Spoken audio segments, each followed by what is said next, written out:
Bonjour et bienvenue dans cette nouvelle vidéo de moncapitaine.com. Aujourd'hui, nous allons voir les 7 conseils pour arriver à l'heure et partir à l'heure.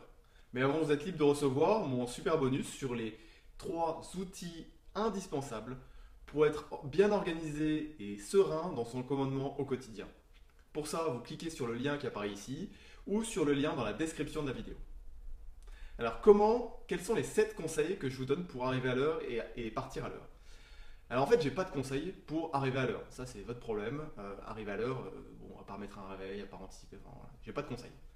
En revanche, pour partir à l'heure, j'ai 7 conseils. Le premier conseil, ce sera d'organiser votre temps de travail.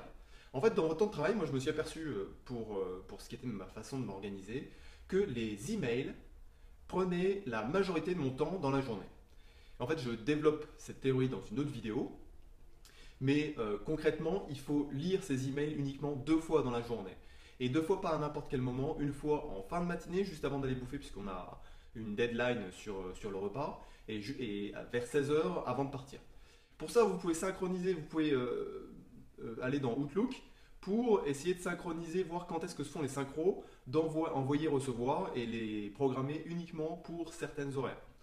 Voilà, ça vous évite de recevoir la petite fenêtre qui vous notifie qu'il y a votre chef qui vous envoie un truc, il y a votre pote qui vous envoie une connerie, qui vous dérange et qui vous aurez la tentation d'aller voir ce que c'est. Donc voilà. Surtout, déconnectez vos mails de ces horaires que vous avez spécifiquement choisis pour les lire. Et ça vous permettra de sauver un maximum de temps et d'éviter de déborder. Deuxième conseil, c'est de choisir des créneaux où vous travaillez pour vous organiser ou pour des trucs que vous devez faire pour plus tard. Vous fermez votre porte et vous mettez ne pas déranger et vous dites ne pas déranger de 10 heures à 11 heures. Voilà, de 10 heures à 11 heures, vous savez que vous bossez et à partir de 11 heures, la personne peut vous déranger puisque vous avez mis une deadline. Donc ne pas déranger, mettez des horaires. Troisième conseil, c'est un Pomodoro. Pomodoro, c'est mettre. Il y a une application sur votre smartphone que vous pouvez télécharger, application Pomodoro, et c'est un espèce de minuteur comme un minuteur pour la cuisine.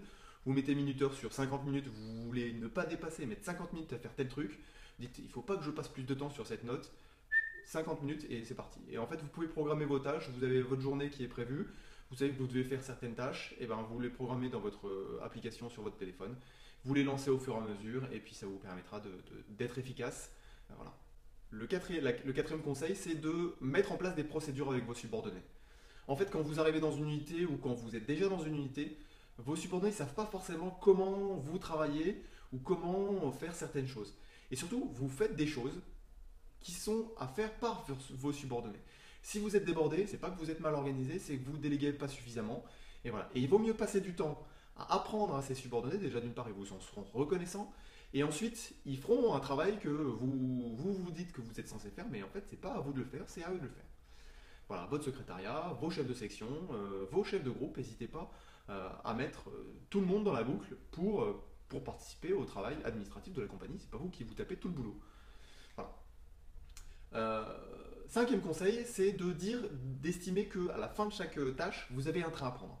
C'est-à-dire que votre tâche, le train à prendre, c'est suffisamment important en termes de mise en condition psychologique. Vous avez un train à prendre, vous ne pouvez pas déborder, c'est pas possible. Vous devez partir. Le train, il partira sans vous sinon. Voilà. Le sixième conseil, c'est votre emploi du temps. Il faut organiser votre emploi du temps. On vous demande la prog toutes les semaines.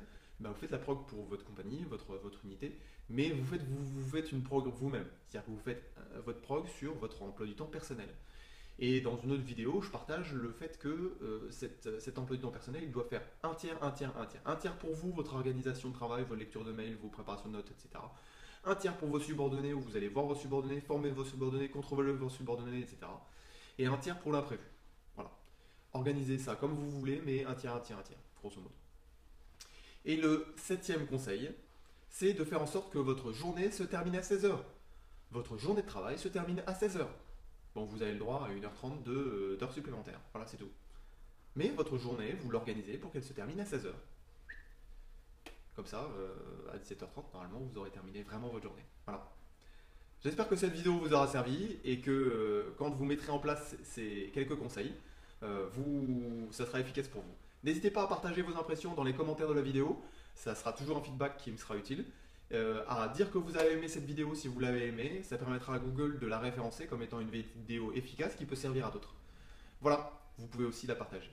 Je vous remercie et je vous dis à bientôt dans une prochaine vidéo. C'était Rodolphe de moncapitaine.com.